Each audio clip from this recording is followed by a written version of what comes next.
Happy holidays from the Sharpest College Football Podcast. This is BuckMetrics, joined as always by Robert Martin, also joined by our guy Steponaduck1 on Twitter, formerly known as X. Might have got that backwards. Gentlemen, happy holidays. Hope you're enjoying yourselves. Robert, if we're doing that little stupid holiday conversion thing, you guys had Christmas like a month ago, right? Something like that, yeah. Okay. Jesus Yeah. was already born in Canada a long time Yeah. ago. As usual, you're ahead of us. We're just catching up to y'all up north. By the way, congratulations. Apparently, in about a month, I'll be on our 51st state. Look forward to just actually using the same currency as you. Looking forward to Yeah. that, my man. All right. Doc, how are you? Doing well, guys. Thanks for having me back on. It's been a great holiday season and excited to dive into round two of the playoff and try to hit that moving target that bowl season has become with the landscape of college football, the opt outs, the participation problems. It's been a real interesting challenge this year more than ever before. So, interested to try to keep working to find value for the constituents. Well said. All right. If you are new, this is our glossary. And if you're new, my gosh, where have you been? How did you stumble into us in round two of the playoffs? But this is our glossary. Take a screen grab, save it where you do your college football work. And if you are returning, thank you so much for being with us. We appreciate you listening and your loyalty. Before we get to round two, I wanted to just do each of us just one quick observation from round one. Obviously, the blowouts are the obvious storyline. And if either one of you wants to do the obvious stuff, great. I think the one thing that sticks out to me is we hit on this a little bit when we previewed round one. It was pretty clear that what do they say? Pressure bursts pipes, and at this level of competition, any kind of flaw is going to get exploited. And I think that we saw that with the road team just getting blasted. Indiana is a good team. I think that we basically saw a replay of their Ohio State game, just because they're not able to pass block, and that really just set their whole game back against a really good Notre Dame team. So that was my takeaway in round one, was really this is where your deficiencies get magnified. What about you, Robert? But not for me personally, it's there's not a huge bit to take away. It's not, oh, guess what, guys? Ohio State's actually really good. There's more of takeaways for me in terms of I think how I'm going to start building modeling going forward, right? I think the fact that Indiana in their basically two biggest games of the year against Ohio State and Notre Dame now, they underperformed. I think the way we design the model is that it's like Indiana unintentionally gamed our model by beating up on bad teams, and that made us think they were probably bet. It games our model and thinking, oh, this is a really good team. And I think we need to maybe figure out ways to adjust that going forward. I think that's something I'm going to look at a bit more, and maybe even to some extent Tennessee, right? Tennessee throughout the season we liked them against Georgia, but that didn't happen. Georgia's a very weird piece in this. Obviously, we haven't seen them yet, but it's weird how Tennessee was pretty good throughout the year, but then when they played Georgia and they just lost to Georgia and Ohio State, or yeah, Georgia and Ohio State, it's weird. Some of this is a bit weird as to how we're seeing. I view my takeaway was more from a modeling lens of, hey, that's the fact that it looks like that is a bit weird. That's my takeaway is that I think over the offseason I'm going to reevaluate how we view these Cinderella stories in college football. And okay, maybe there needs to be some adjustments on some of these teams. We'll have to see. But that's my takeaway at least. Yeah, I agree. That's a tricky one. And because when we normalize data, I think we're so good at identifying your live kind of Sunbelt and CUSA underdogs playing at SEC, mid-season, late season, whatever you want to call it. So I don't want to ruin that. Maybe make a parallel model to normalize that data. But along those lines, I'm wondering if this is a situation we've never seen before, where we've got incredible home field advantages in a time of year we've never played before. Typically in very tough home venues. I think probably the quote easiest of those would have been Texas, which is a weird thing to say. And So that was maybe one of the we just closest games, basically, too.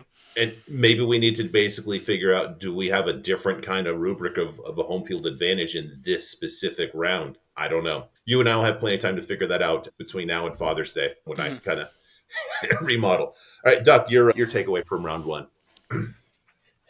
I just saw, particularly in the first two games involving Indiana and SMU, a lack of preparedness, a surprising lack of execution, and a lack of aggressiveness in coaching decisions, which really specifically Indiana put them behind. There were times that they could have elected to go for fourth and short and they punted. The red zone execution was really unfortunate. I still believe that while I'm not saying Indiana would have won the game, if they would have punched in that initial red zone trip and taken an early lead, that game would have played out much differently than how that ended up. And the momentum swings being so drastic in favor of the home team, and then the home team just not surrendering grasp of the momentum, and really in all four instances just keeping the throttle down to secure these blowout wins was really staggering to me to see that. It's typically not how it goes in bowl games and neutral site venues, and it hasn't been that way uh, consistently in all the playoff situations. And so I was really surprised to see how much the home field advantage mattered and how the road teams just the lack of execution was just stunning to me. Yeah, that's a good point. And along those lines, I think you make a great illustration with Indiana in that they looked like they were doing their thing at first, and then that red zone interception just flipped the narrative. And two things stick out to me picking up on that.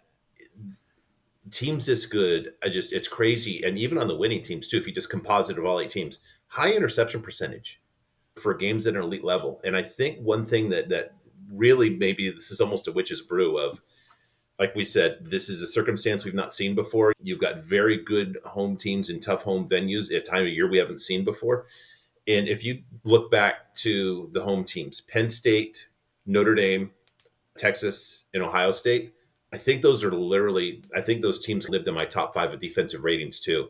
So it almost seems, yeah, you're down a touchdown, and it's a lesser version of falling behind by 2 scores to Alabama of the mid-teens. Just, yep, this one's over. We're not coming back to it. Maybe it has that feel. Now, how we pick that apart, I don't know. Robert, do you have any friends at the Canadian version of NASA that know how to do that? Maybe that's what we need to pick apart here. Yeah, no, they're definitely, especially with SMU, basically 2 pick sixes in that game and also 2 pick sixes in the game against Clemson, right? You can't do that, right? And if you take away those 2 pick sixes, that Penn State game probably looks completely different, right? Especially, I think one of them was pretty deep in the reds. There was a red zone turnover there as well. There's huge momentum swings in that game alone. And I think Penn State was more gifted that game than won that game. And that's an interesting thing we'll talk about later. But yeah, there definitely seems to be some sort of game factor, especially there for SMU and Kevin Jennings there. So we'll have to see. That's something to think about. We got some things to think about in the off season. I think this was I thought I was much more hyped for this weekend than I was at the end of it. I thought these were going to be very good games. It turns out they weren't. I don't know if that's going to be the permanent case of this. You do raise a good interesting point though about the location of these, right? Most of these bowl games are played in usually the South, right? How many of them are in Florida? How many of them are in a dome, right? Like usually they're either in a dome or in the South. So not a lot of weather conditions, right? Especially you've got Tennessee coming up for a weather condition, Indiana coming up on the road for a weather condition, SMU, a Texas team coming up north for a weather condition game. Though that's not necessarily great. And then the one that wasn't, Clemson going to Texas again. Was it colder in Texas that day than normal? Yes, but still a relatively normal day. That they fared roughly the best. Indiana technically on paper did, but that was a lot of garbage time stuff. So yeah, it's interesting to think of in terms of there might be some factors in this that we'll have to evaluate for next season, I think. And yep, and as we all know, a sample size of 4 lets us completely diagnose every problem properly, right? Mm-hmm. Okay, with that behind us, thank you. Good stuff there. Let's get into the round 2 games. First one is the Verbo Fiesta Bowl, Penn State.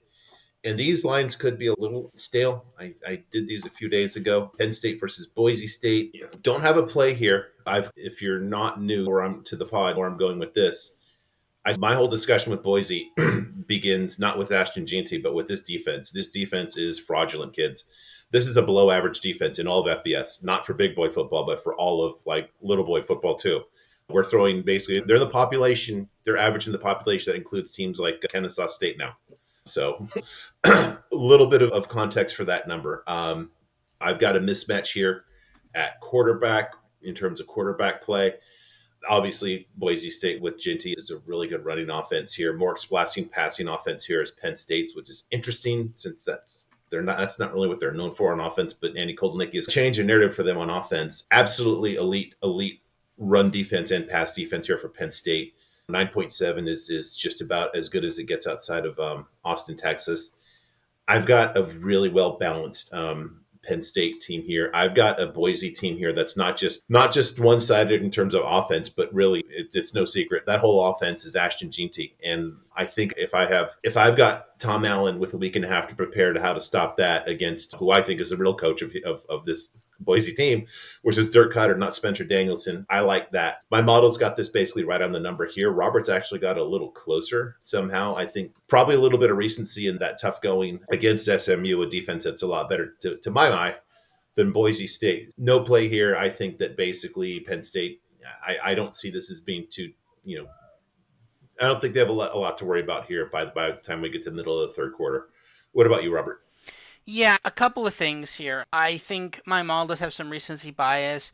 Although obviously we see that Penn State SMU game where like that was a blowout. Model doesn't necessarily see it that much. Again, remember 14 of those points were from turnovers. There's another red zone turnover as well. So the model looks at more as a yards per play. Now that obviously wasn't bad for Penn State. 100% that was pretty good too, but not nearly the level that we saw or what would you expect that blowout from. So I don't know exactly what we want to like.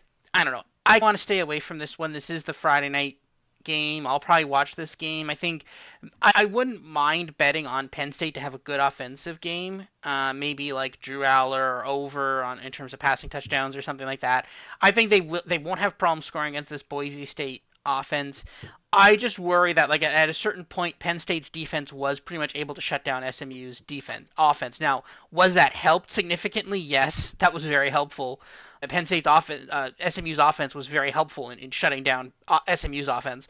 But I think Penn State definitely helped out a lot there. I think there will be a point in time where if Boise State's going to try to rely on the run, and if they can't get the run going, then there's going to be interceptions. There's going to be stuff like that. So I don't want to touch this one either. Obviously, it's not a spread, a play I'm going to make, but I could see some other plays on it. Penn State, this is in 9 times out of 10, I would immediately betting after that performance. I'd be immediately betting against Penn State next week. But they get the G5 champion who is really good at running and not really good at much else. I don't view this as a position I could do that with. So I'm just gonna wait until I'm gonna hold my powder here until the semifinals and then just unload on whatever team is playing Penn State. One quick correction on that. Actually, this is the Tuesday night game, I believe, not the Friday night game. Oh yeah, I just viewed it as Friday night because of You days put all on get mixed up during last week's Christmas. schedule. Yeah, They do. days all get mixed up during Christmas holidays. It happens. Yep. All right, Duck, two no plays on this one. Are you of the same mind here? For now, I am. Yeah, I don't have a position on this one. A couple of the advanced metrics that I am looking at, though, really could provide insight that this could be tough for Boise State's defense. So Penn State 20th nationally in offensive finishing drives. Boise State defense is 134th defensively in finishing Hmm. drives. So when teams cross the 40-yard line, what sort of percentage of those drives end up in points, and what are those points? What does that look like? Is it 3 or 7? Penn State has a significant advantage on their offense. Penn State offensive explosiveness, fifth nationally. Boise State preventing explosiveness, 122nd. So we've talked about that defense being really an Achilles heel of sorts, where they've been exposed against even some of the higher flying Mountain West teams, and they haven't been able to get stops and surrender. They've surrendered a lot of points, and it just seems like with how the back seven has played, and with Penn State's efficiency ratings and how they can just out physical teams, there is a real chance that this could get sideways for Boise State if they can't hold up defensively in the trenches. And I'm not sold that they can. I think they allow too many explosives, and it's a situation that I think Penn State will capitalize on. Now, you're putting Boise State in that stadium with all the historical magic that they've had in the Fiesta Bowl in the past. And that's not to say they couldn't draw something up and throw a couple of cheap ones past Penn State and maybe make a game of it. But just from a trenches standpoint, Penn State is going to have significant advantages in the offensive and defensive trench and could really provide some resistance to the run game that we haven't seen a Boise State foe provide, making it a real struggle, right? Genty has gotten his yards game in and game out all year, regardless of who they've played. But this could be a tough task. I would say maybe I don't maybe something live if Boise State goes up early. Maybe they put a scripted drive together in the first quarter, and then you can catch -9.5 or -8.5 live. But it pains me to say I like what the story has been for Boise State, but I just don't see their defense getting a lot of stops, which would be required to necessitate them covering this spread. Yeah, one thing I'm looking up here real quick. Those percentages that you mentioned for Boise are troubling in terms of those defensive percentages, and I'm just looking up here real quick too. I know they played Oregon this season, and besides that, they did not play Nevada. They played UNLV twice, so you've got three legitimately tough tests on offense. Other than that, UNLV twice and Oregon, you've got some horrible percentages against a Mountain West Conference, which I love, but which is really limited offensively once you exclude New Mexico and UNLV. So you've got a lot of you've got some bad numbers that are probably a little light in terms of just how bad they've been too. I'm going to do this again. I might talk myself into this. Let's see okay. Let's just see if I wake up on Saturday and there's a mysterious bet on my account on this one here for Penn State. Wouldn't be the first time that's happened. Well, one just thing that I want to say quickly Yeah. about this is that based on the fact that we saw 4 blowouts of the big kind of brand name teams in the first round against kind of lesser competition, and the fact that this is now a big brand name versus quote unquote traditional upstart here, Boise State, I feel like it's feeding into everybody's, this is just going to be a blowout. Everybody thinks this is going to be a blowout. It's going to be a blowout. It's going to be a blowout. I feel the temptation to bet Penn State here. I do, because again, we just saw what I just said, right? We saw the big name teams blow out the lesser known teams, and that's the definition of what we're seeing here. But I don't trust Penn State. What I saw last week, I did not love. There was a lot of questionable play calls by Penn State, a lot of them, not just one or two. Not nearly as many questionable play calls you'd expect from a 30-something to 3 blowout. That's all I'll say. Yeah, I can't disagree with that. Their offense was not the best in the world. Although SMU's defense they're a legit top 12 defense. They're a different thing entirely from Boise State. But I definitely understand your point there. All right, the Chick-fil-A Peach Bowl. Texas giving 13.5 versus Arizona State, the alleged home team, which is interesting. But I guess when you're the 4th seed, you take whatever you can. As the home team, I guess they get to wear their home uniforms. This gets a little interesting here, where you've got a disparity in quarterback play here that's really in Arizona State's favor. Towards the end of the season, it was after the Big 12 title game, Sam Levitt jumped into the top 10. Actually, it was before then, top 10 in my Apex ratings of all FBS quarterbacks. And I referred several times to the troubles that Quinn Ewers had post his, I think it was the oblique injury he had in early October. Just not the same guy. I don't think that he was exactly setting the world on fire. That game against Clemson, that was basically a run it down their throat show. It was not really a throw the ball around kind of game. Arizona State, the better running of the two teams here, which I think really says a lot about how bad Clemson's run defense was last week. Passing explosiveness, about the same, although if Jordan Tyson is out, I would think this leans heavily towards Texas, although Dillingham has a way of kind of just finding a way with whomever. Really good coach. This is where it gets really tough. This Texas defense is about as good as I've seen. This is ridiculous. They don't give up running. They do not give up running yards. And this pass defense is just off the charts in terms of how good it is. Now, this is not adjusted for quality of opponent. They've not really they had a long stretch of not really great passing opponents that they faced. Even their toughest opponent, like Georgia, and we'll talk about them later. I'll just say for now, I'm not impressed with their passing game at all. You've got two teams here that once you adjust for strength of schedule, neither is really outstanding on offense. You've got just an elite Texas defense, like I said. My model's got Texas by 9. Roberts has it by 10. We have almost the exact same score. So neither model has a play on the side, although we both have a safe margin here against the total of 52. I'd be curious if this has come down now. I'll check that in a second. But both models have this safely below that. I've already grabbed that. I'll let you start on this one, Duck. What you have a play on this one here? Yeah, I took Arizona State plus 14.5 when the lines were released earlier after the first round matchups were completed. Just feels like a situation where Arizona State can muck this game up. I like what I saw from them the last 5-6 games of the season against the second half of their Big 12 schedule with regards to how Cam Scadaboo really ratcheted up the run game. And Sam Levitt was pretty efficient down the stretch as well, completing, it was like 67% down the stretch. I like what I saw in their wins against Kansas State and BYU, and then also in the Big 12 championship game against Iowa State. The run defense for Arizona State has actually played pretty well over the last 5 or 6 games or so. That's real interesting to see how this one will play out. Arizona State defensively, they're pretty good at forcing pressure. They're pretty good at getting to the quarterback. Third nationally in defensive havoc, fifth in defensive EPA per play, and I think they can create some problems for Quinn Ewers in the defensive line. I think that Arizona State can actually hold up okay in the defensive trench. The real question will be, are they able to run the football, and can they stay on the field on third down? That's really what I'm interested to see offensively. They're going to have to make plays to stay on the field and possess the football. Yeah, you make a good point about the ascendance of the Arizona State offense here.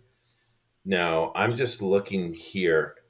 It looks to me like over the whole season, the best defense that they faced was probably either Utah or BYU or maybe Kansas State. All of them are, I'd say, good-ish. My concern would just be they haven't seen anything that's close to this Texas defense here. And then you basically say also at the same time, I agree completely that they can cause problems for Ewers. So you've just doubled my confidence in the underplay that I've already got here. What about you, Robert? Yeah, this one is interesting. Obviously, I think the 1 o'clock game on New Year's Day. Clemson lit Texas up a little bit in that game. I'm just looking at some of the stats now, at least through the air, right? Cade Klubnik had 336 passing yards for 3 touchdowns. That's pretty impressive. Now, of course, they let it up on the ground. They let up 200, almost 300 rushing yards against Texas. So that will do it to you. But Texas's passing offense was pretty bad. And that's the thing. Arizona State has had a bye now. They're pretty well rested. The thing is, we're all talking about how, oh, that was a week of blowouts, and okay, if you want to just erase the back 14 points from Indiana and say that it was like 27 to whatever in that, like 27 to not even a touchdown in that game, fine, okay. But Clemson legitimately played Texas somewhat close. The spread was 14, I think it was a 13.5 close or whatever. It was a 14-point game. Clemson actually played Texas pretty closely, and while we're talking about, oh, Indiana didn't deserve to be in it and SMU didn't deserve to be in it, okay, I don't think SMU and Clemson played in the ACC championship game. It was decided by a late field goal. Roughly call them equivalent. SMU got beat down a lot more than by Clemson. So therefore, if you want to make that argument, it'd be like Penn State much better than Texas. But we don't want to talk about that for some reason. But this is the thing: is that week of blowouts, Texas did not have the most inspiring performance. There was a couple of moments in there where you're like, I don't know if Texas is going to walk away with this game. I don't know. I don't think this is a play for me. This is borderline. This is not quite at the level of play, right? We obviously need a full touchdown value, but it's getting to full touchdown value. It's close. It's like more than half the way there to full touchdown value. I don't hate it. I do the underplay in this. Could Arizona State upset Texas? I think they could. I think Texas is massively overvalued. People are not talking about the fact that basically their 2 toughest games of the season against Georgia twice, they lost both of those games. The fact that basically people are just washing over the fact that they're in a week of blowouts, they just skated through and didn't really blow out Clemson. Their passing offense is just not good. And I think if you actually have a team that has a pretty good defensive apex, which Arizona State does, they're able to completely shut down Iowa State's running attack. Texas might be in a little bit of trouble here. I could see them not having an easy game of this, and I don't know. I think this one could be like, obviously the next two are going to be very competitive, but if you told me that Texas struggled a lot and this game was surprisingly competitive and this was like a touchdown, a one-score game, I believe you that this could be a one-score game. Let me ask you guys this. This is interesting. You made a really good point about the toughest team that they played was Georgia. And not to spoil it, but again, I'm not a huge believer in Georgia. During the season, what would have been the best team that Texas beat? I'm guessing it's Texas A&M. I guess, right? Like, that's the thing, right? Like, I guess. Yeah, 8-4. I don't know if they've beaten it. This is a weird thing to say. I don't know if they've beaten a team that's as good as ASU. What do you think, Duck? Is that a fair assessment? Sorry, the feed cut out. What was the last question that you had asked? It was just Oh, glitchy. has Texas beaten a team as good as Arizona State this season? I know that the models don't love Georgia. I think Georgia is better than Arizona State. And Oh no, but they didn't beat Georgia though. oh, They have they lost twice, beaten right? anyone better? Probably not. No, you could maybe make a Yeah. case on a neutral field that Texas A&M would be close, but that would be about it. Yeah, this is going to I'd be a stiff say test. This Arizona. is going to be a stiff test for Texas, without question. This is going to be a game into the late stages of third and fourth quarter, I firmly believe. Yeah, this is a really tough opponent for them. Interesting. This fair to say Arizona State's more well balanced than Texas A&M in terms of offense and defense and run and pass. I think so, right? Especially at Jordan Tyson Yeah, I goes wouldn't now. have thought that with Jordan Tyson being out, but my goodness, those other receivers were just waiting to step up, and they stepped up in a big way in the Big 12 championship game. So I was really encouraged with some of those other players being able to make tough contested catches and find space to get behind the defense. And yeah, that loss was not nearly as impactful as it could have been. But yep, I think the balance Yeah. will be key there as well, for sure. Yeah. This is interesting. This is why I like to do this. I had not that I'm going to play it, but boy, I had no inkling that Arizona State would even be a possible play here. But yeah, I guess if there was a side, it seems like that would be the one. About 14 and a half, it was just a numbers play. Yeah. So had to pluck that out and take away those last 14 and a halves. No, on the right side of a big number there. Good job. All right. The one that originates from my time zone, the one that we identified as the pivotal matchup as soon as the brackets came out. Ohio State and Oregon. Goodness, look at the top here. This is crazy just how close these teams are in apex, in running, and in passing game explosiveness, in pass defense. The one area where we're different here is basically run defense. Nobody runs on Ohio State, and teams have been able to run on Oregon from time to time. The other thing I will mention is that these numbers here are not adjusted for the descriptives are not adjusted for quality of opponent, noted for homework in the offseason. And Ohio State's had a tougher strength of opponent. These two teams played each one. And aside from that, Oregon's really got a fortunate schedule in the Big Ten. Oddly, we called this out when we did the Big Ten preview, and it came to be true. There were no real surprise teams in the Big Ten, except for Indiana, which obviously Oregon missed, and Ohio State did not. So you get these teams that are pretty equal here on the descriptives up here, and you get the predictives, and that's where basically you see the numbers lean heavily, especially on defense towards Ohio State. State is I've got them as the number one ranked team. I think if I basically take if I just there's another measure I do where I say if I take the total power ranking and if I subtract the difference between offense and defense, just to get, I don't know what you would call that, like a basically ultimate balanced power ranking. You've got Ohio State between offense and defense. You got Ohio State as good as it gets in FBS. I've made the case that Oregon's defense is good, not great, and I think that I don't know if this is deficient enough to be the pipe that gets burst. The other kind of wild card thing here is with all the pressure. Speaking of pressure, with all the pressure that's on Ryan Day, you almost feel like if Ohio State somehow falls behind by 10, all the past sins come to be accounted for again, and Ryan Day just feels it all, and it could get really ugly. So having said that, my model's got Ohio State by 8 here. Robert has them by the common football score of 29-27. No play here on either side. I agree with my model, but I also will put the proviso about everything that comes with the wonderfulness and the dysfunction that is Columbus, Ohio, and all the expectations that can just show up at any time. There's no way I would jump on this as like hey, I know something more than the market does. What about you, Robert? Yeah, a couple interesting things on this. So I will note that at least my spread, and I think your spread to some extent as well, this is the exact spread I had for the first time these two teams played Yeah, in Oregon as well. And I'm yeah, not sure, I that's a think good point. yours is slightly Yeah, different as well.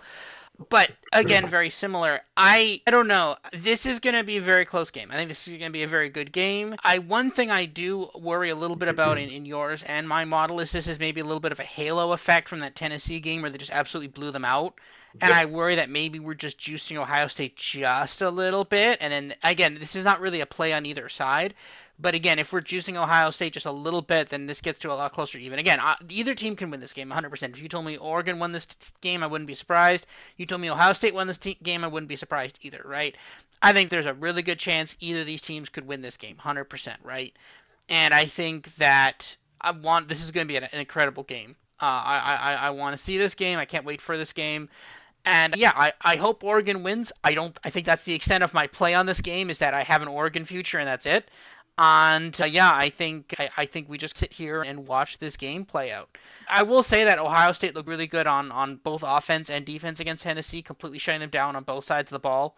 Tennessee put up a bit of a fight in the first half, but in the second half, just completely just the blowout was on. And again, that's exactly what we're looking for. I don't know. I don't know if that was people say that, oh, Tennessee is not that far. There, it does get some cold in Knoxville, but I don't know. It seems that they were a little bit. They didn't seem to be the most at home in that stadium, even though there was a ton of Tennessee fans there. They actually had a far more representation than they should have in that stadium. Yeah, we'll have to see. It's just I almost wonder if this was like a weird scenario where they just blow out Tennessee that one time and it just papers over a lot of problems and we get to this game and maybe Oregon does have the upper hand in this. Maybe we start seeing Ohio State reverting to what we expected from them in that game, and in that case then maybe Oregon can pull away. I don't know. All I know is this is going to be an incredible game, and as a college football fan, everybody should want to watch this game on New Year's Day. Absolutely. The one thing I will, I'll take a little bit of issue with the halo effect because we all agreed to some degree that the Tennessee offense was whatever this season. But that Tennessee defense was really good, and Ohio State had their way with them, which I don't know. You talk through this again, and just you wind up at the same place where I was just before. My gosh, that's as good as an offense can look against a really good team. And then you wonder, what the heck happened against Michigan? What happened against a good but not far from great Nebraska defense too? We're the sum of all of our performances. We had a great one, but Jesus, Ohio State has proven able to throw in a clunker now and again as well. So I think you've got to account for it. It is an exceptional performance, but boy, they have some ones on the other side of the ledger too that are not great. So, all right, Duck, what do you think about this one here? Well, a couple things. The line is telling, right? Ohio State lost the first matchup, and now they're favored on a neutral field here. I think this is a perfect example of a team not being as bad as their worst performance. And in this case, was a 13-10 loss at home against Michigan to close the season. They're probably not as good as what we saw, especially offensively last week. They were just right from the kickoff. You could tell there was some extra juice. They had heard all the noise. They were really taken back by how the entire country was really bagging on Ohio State, and they showed up ready to go and executed, and that game was not close from the start. And it's interesting how those sort of motivational pieces can really play out and how coaching staffs can take that extra time to get their teams prepared using different methodology. I think that, again, I don't think that Ohio State was as bad as the Michigan performance. I don't know that they're as good as what we saw when they outgained Tennessee by 227 yards. And my goodness, that game was just so non-competitive right from the start. The defense does have major advantages, though, right? Number one in the country in defensive finishing drives. They're very sound in the red zone. Their EPA per play metrics are first nationally. They should be able to provide some resistance to Oregon and what they want to do. Oregon, to me, has just been, I don't know, going through the motions. We saw it against Penn State, too, especially defensively, where Penn State was going up and down the field the entire game on those guys, and Oregon really couldn't do much to stop it. Now, the offense was lights out, but just one of those games where it's hard for me to make a determination. It really is hard for me to make a determination without seeing some of the snaps and seeing just the game flow. And yeah, I don't have a real strong feel of what I would want to play here. I want to watch, and I think sometimes it's okay to just watch and learn and see what you might see. Nothing really would surprise me. I wouldn't be surprised by Ohio State winning the game on the field. I wouldn't be surprised with Oregon winning. I guess I could see with the magnitude of this being in the Rose Bowl and now we're in the second round. I could see these teams kind of feeling each other out a little bit in the first half, and maybe we see a little bit of conservative play calling and both teams trying to establish the run, which Ohio State should be able to do. but just nothing more than just a hunch that maybe it's a first half under is all. You said something there I want to look up real quick. It's interesting that Oregon goes through the motions, as you said, and they score 45 against a really good Penn State defense. I'm just looking for here. What was the second most points that they gave up? Okay, wow. I didn't know this. This is going to sound like a setup here. It was my USC Trojans. Actually had a really good offense this year when all of a sudden, a good offense. And that was before they went their little valley of offensive death there. I'm curious, Duck. I've just pointed this out, and Oregon's defense, I just don't see as good as maybe some people think. Are you seeing that in the metrics that you look up to? Where they're good, but not at that kind of top shelf level, especially in we're talking about the final 8 teams? 98th in defensive explosiveness, surrendered, 61st in EPA per play. The Oregon defense is 98th in pass play explosiveness. Yeah, there are some chinks in the armor there. There are some holes where they haven't been elite, and that would be of concern for me to, see how that lines up against Ohio State and their offense. Yeah, and by the same token, it just seems like, and Robert, you're the Oregon guy, so you probably know this better than me. I've said it looks like anecdotally they like after halftime just don't give a crap because they're up by 5 scores. They just run the ball into the line or do whatever. So maybe this 10.6 offense to the eyeball, they look way better than that. I can't look at Ohio State and Oregon and say, geez, Ohio State is definitely better on offense. I think Oregon's probably better, and they just kind of like they've kept some stuff in their back pocket too. Does that seem fair to you? Yeah, no, I agree. I think there is some pieces to that in terms of the like when you look at this, Ohio State has actually been a relatively slow starter in a lot of games, so I think they keep their offense out longer in many ways. Maybe Oregon closes Yeah. weaker, but Ohio State finishes stronger. So, no, I agree with that. I don't think there's a huge difference between the offenses though. But the defenses, though, I will say, like Penn State was able to pretty much score at will against Oregon, which is concerning, especially when you look at what they were able to do against SMU. And that was to some extent not a lot. They scored points, obviously, but not nearly as many as they probably could have or would have been expected to. No, I think the offenses, I think, are roughly equivalent. I'm not seeing a huge difference between the offenses, but the defenses, though, I think you can pretty clearly say Ohio State's defense is better than Oregon's defense. But the question is that will, like the Ohio State's offense has struggled in random games, right? They struggled against Yeah. Nebraska, they struggled against Penn State to some extent, they struggled against Oregon to some extent in the last time they played, right? So I'm not sitting here saying their defense is the best defense ever. Blah blah blah blah. Like their defense has some issues with it too. Or I think the biggest issue is consistency. If they have an inconsistent game, Oregon can 100% win this, 100%.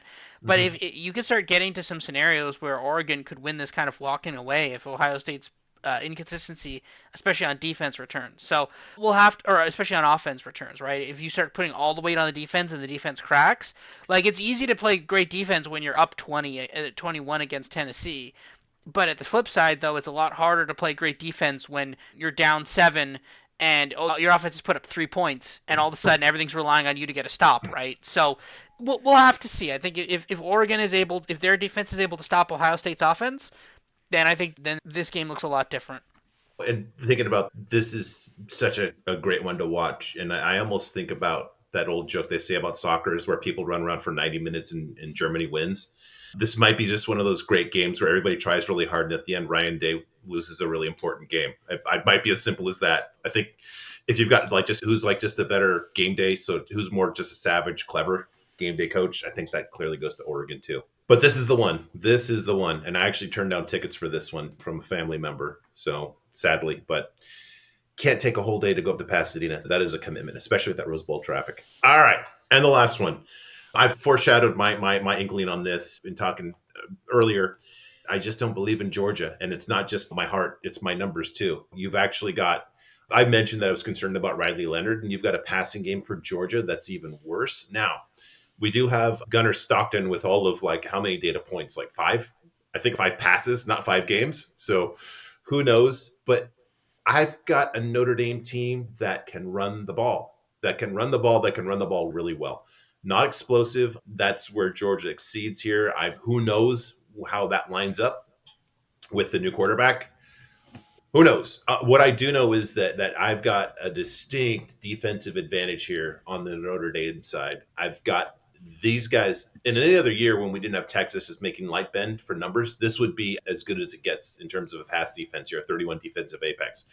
Georgia, very ordinary. This is literally in USC territory. Congratulations on that, Kirby Smart. Both these teams, good, not great. Okay against the run. I think you can have some success against them. Boy, we get to the predictives here, and I've got this as not even close. I've got Notre Dame as, even though they're one-sided, I don't like their run or their passing offense. I've got them as much better on offense, and I've got them as considerably better on defense, which is a weird thing to say against a Kirby Smart team here. I really wanted to play this and I knew this is going to be playable for my model.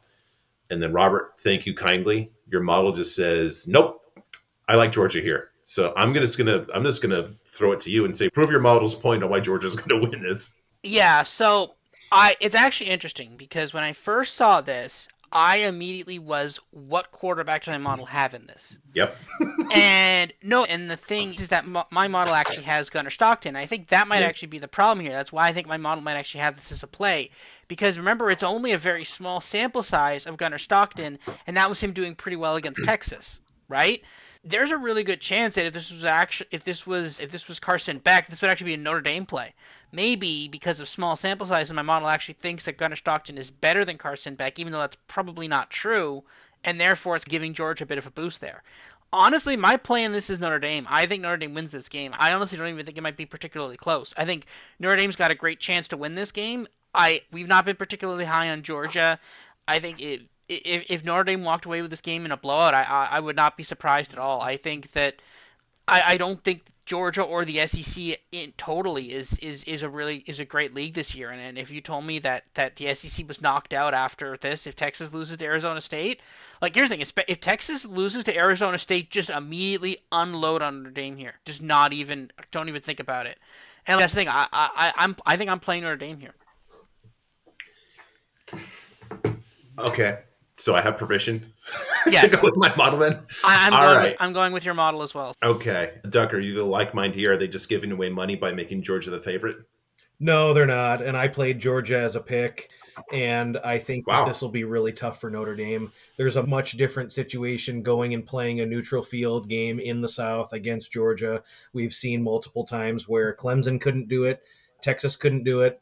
The national championship game is in Mercedes-Benz, and whoever Georgia would potentially play, it would just be a tougher slate. Not saying Georgia's going to advance that far, but it's a much different situation than playing at the Cathedral in front of your home fans in the biggest game in 25 years for Notre Dame, biggest home game in 25 years. Much different circumstance here.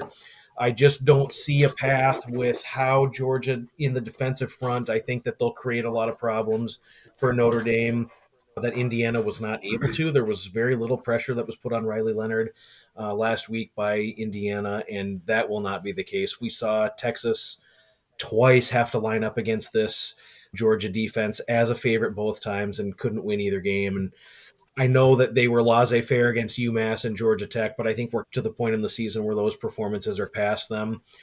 And there's no sure thing anywhere. They're a backup quarterback, and there's not a lot of data points on Gunnar Stockton, and I don't know everything that we'll see in the pass game, but I thought he looked pretty good coming into that SEC championship game and leading them in the second half and getting them back in the game and then getting them over the hump in overtime. What I see is a couple things. Notre Dame defensively, only 102nd in Havoc. Havoc is defined as sacks, negative plays, turnovers, pass breakups, things of that nature, and they really don't get home as much as you would want. They don't create a lot of negative plays in the backfield.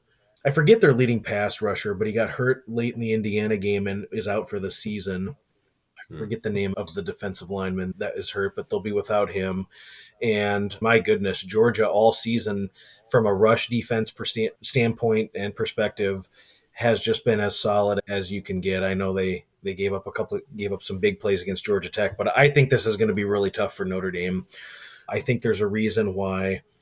The books should know what's happening here. I don't think it's free money at all. And I think that it's easy to have a little recency bias with Notre Dame based on how they played. And everyone saw it on that Friday night against Indiana. But no, I think Georgia would be the right side here. Let me ask you this then. And I think you might grant that Texas is not a great offensive team. They're okay. They can beat up on bad defenses, which is kind of your old Kiffin Sark or whatever thing here. I just scrolling through. What's Georgia's best? What's their best defensive effort? I kind of. What's their defensive effort that really makes you say, "Yeah, I can count on these guys"? I can't see it. And I don't know if I'm missing something. To me, you have to make a case and say Clemson eventually became a really good offense, although they stunk for a while there early in the season. Do you have a game, or is there one that you say, yeah, this is the one that makes me think? Now, again, this is not a dynamic Notre Dame offense. They basically run it down your throat. And to your point, maybe it's just the ability to deal with the run. Is that maybe the angle? Yeah, they played pretty well against Texas in both meetings. Held Florida to Yeah, 228 yards. Held Texas the second meeting to 1.1 yard per carry. Did pretty well. The offense didn't do very well, and there were some turnovers and some stuff that happened at Mississippi. But overall, they did okay against Mississippi on the ground. Yeah, I think that this defense, you give Kirby as much time for this team to get healthy as they've had, not playing since December 7th. They're going to have 3 weeks to have drawn something up. And I just think it's a tough ask for this Notre Dame offense. You just look at the Notre Dame schedule as well, and it's just littered with middling ACC teams, couple MAC yeah. squads. You've got the two service academies, which are undersized based on the type of athlete that they recruit. It's just such a different athlete that will be on the field against Notre Dame. It's going to be a good game. It's going to be a close game. I'm not going to do a margin call on this one and say Georgia's going to beat them by 3 or 4 touchdowns by any stretch, but I think at the end of the day, this is going to just be a tougher challenge for Notre Dame than what they've seen really all season. Fair point when it comes to just the quality of opponent to the point that we saw in round one. Yeah, we talked about it earlier too, not long ago, but the lack of explosive passing for Notre Dame, the 7.1 yards per attempt for Riley Leonard, there has been some things lacking, and I don't see. I know they like to run him a lot too, and he's made hay on the ground, but man, that could be a dangerous proposition against the Georgia defense to try to run Riley Leonard and have him take those big hits. Yeah, very fair point. All right. So those are the round two games. Just want to do a real quick revisit here of the title futures and who's left here. This is just we've gone over all these numbers here and the ratings here, just lining them up with the odds. I am tempted here still. When I have the quote favorite, is it plus 300? That just seems like dead money, and it would seem to make it playable.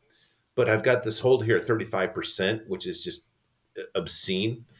The only ones in that you just think about common sense things about, okay, what can I just do better on a parlay than this kind of title odds too? And you're going to throw out that probably eliminates Notre Dame, and that eliminates most of these teams except for Boise and Arizona State. And if you want to take your chances at either one of those, God bless you.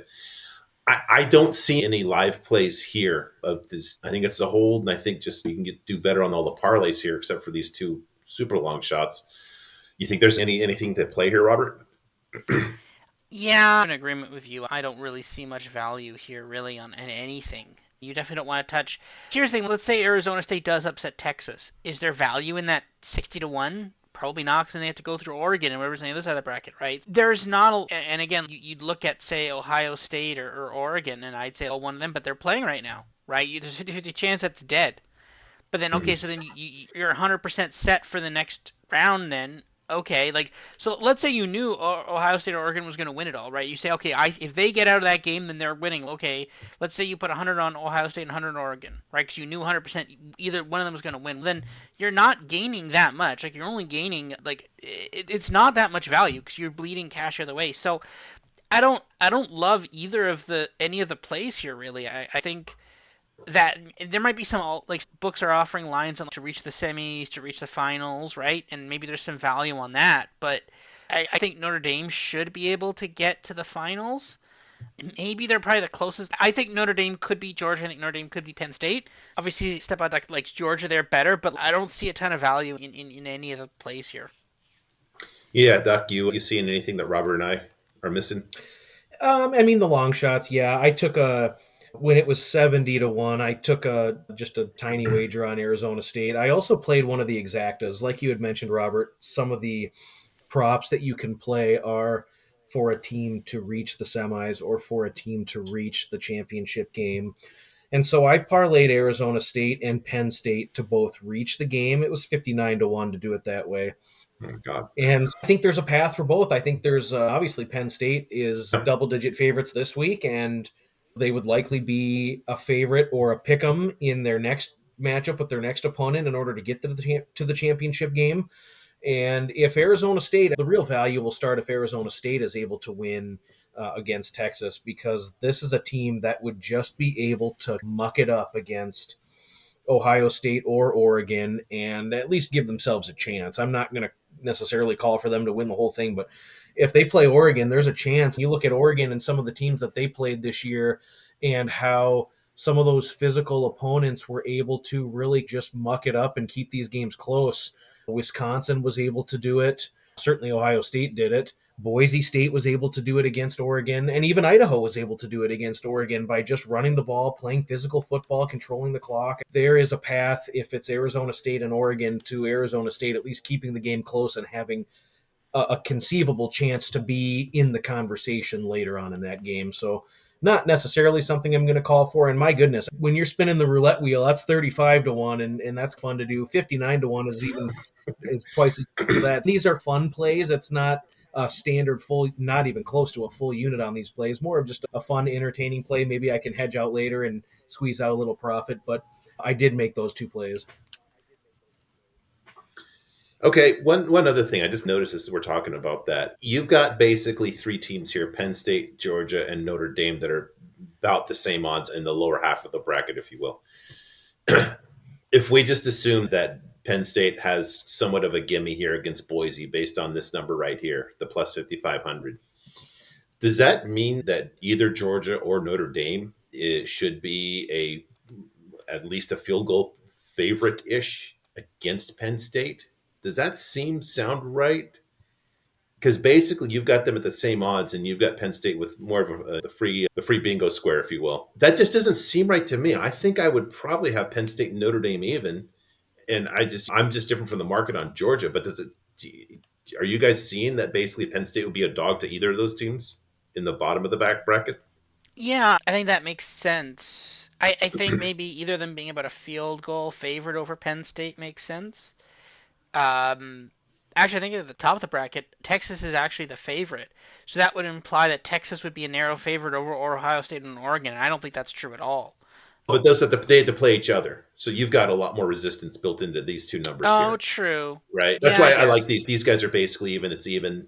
They're the same odds, and it's higher. Whereas Texas has more of a free square here, and I think you've got these guys are higher and they're against each other. With these three are almost always all the same. So that means, yeah, so then once you eliminate the other one, then Notre Dame or Georgia would gain, and they should be a favorite over Penn. Maybe a field goal to a touchdown, potentially. Does That that does seem yeah. I don't know, and I've just been a little bit high on Penn State. Would you make both of those teams favorites against both Georgia and Notre Dame favorites against Penn State on a neutral field, Duck? I personally may not. However, there are some national books out there that do hypotheticals. Now, it would require both of the two teams to Yeah. advance and play each other, but you can actually right now bet Penn State versus Georgia's -2.5, and you can bet Penn State Okay. versus Notre Dame is -1.5. So Penn State's the underdog Uh, in both situations. Interesting. Mm-hmm. Okay. I'll be curious to see. And then obviously there's what happens against Boise State too, that kind of muddies the waters here. That'll be interesting to see. We have plenty of time to think about that. Anyways, that is it for this week, for this round. We will be back at a time to be determined. But Robert, Duck, thank you so much. This was awesome talk as always. Happy New Year's to you both. Robert, I think your New Year's is tomorrow, right? Just with your Yeah. calendars a little ahead of ours. Okay. Great. All right, gentlemen. Thank you so much. Happy New Year, and we'll talk again shortly. See you again soon. So yeah.